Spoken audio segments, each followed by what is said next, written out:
Certaines histoires ne sont pas réelles, mais juste en les racontant, elles peuvent être le point de départ de formidables aventures. Asseyez-vous, détendez-vous. Je vais vous raconter une histoire, ou tout du moins ses origines. Nous nous trouvons sur un continent nommé Ivaria. Depuis ses origines, ce lieu n'a connu que guerre et tourments. Depuis près de 1000 ans, une guerre impitoyable oppose les dieux et les démons.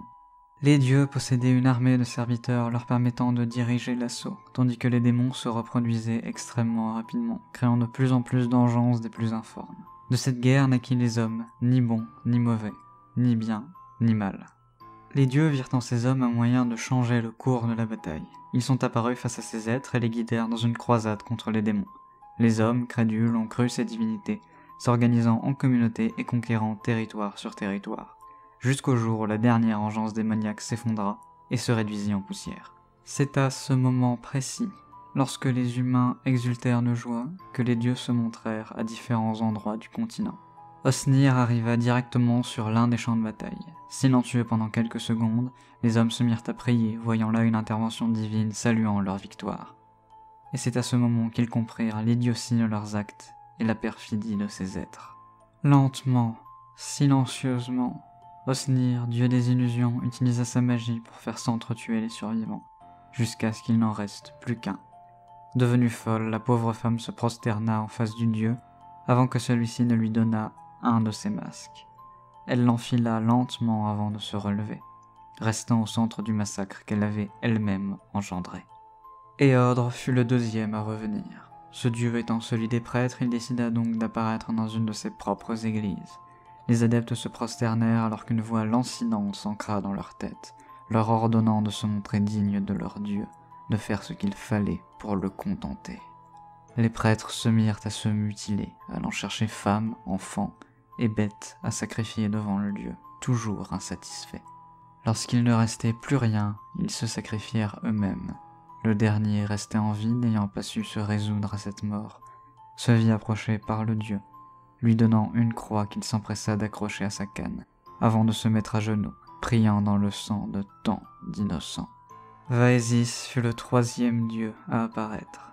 Lié à la mort, il décida de s'établir dans le plus grand cimetière du continent, où il fit ce que les hommes avaient banni depuis longtemps. Il ramena les morts à la vie, transformant les villages alentours en autant d'hommes à exploiter pour son armée. Ildar fut quant à lui l'un des dieux les plus meurtriers. Faisant entrer en éruption un volcan depuis toujours éteint, il brûla les terres alentours, les transformant en magma permanent. Tous les êtres à proximité moururent, sauf une femme ayant réussi à survivre en se plaçant en hauteur d'une église. Le dieu reconnut son courage et lui donna son sabre, symbole de force mais également de damnation. La jeune élue se rendit bien vite compte qu'elle pouvait désormais marcher sur la lave, mais la vision d'horreur qu'avait donné lieu la divinité était gravée dans son âme et dans son cœur, à tout jamais.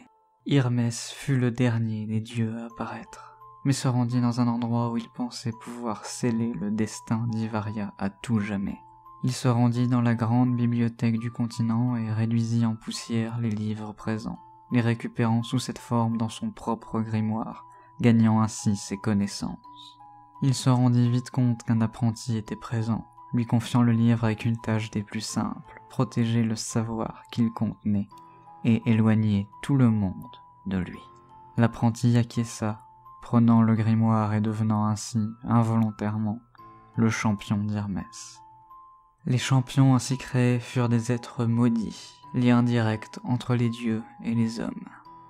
Après cette destruction, seules quelques personnes furent à même de survivre et se réunirent pour faire face à ces fausses divinités, détruisant tout ce qu'ils avaient construit. Certains anciens héros de la guerre démoniaque réapparurent, bien décidés à changer la donne et à rendre ce monde paisible à nouveau.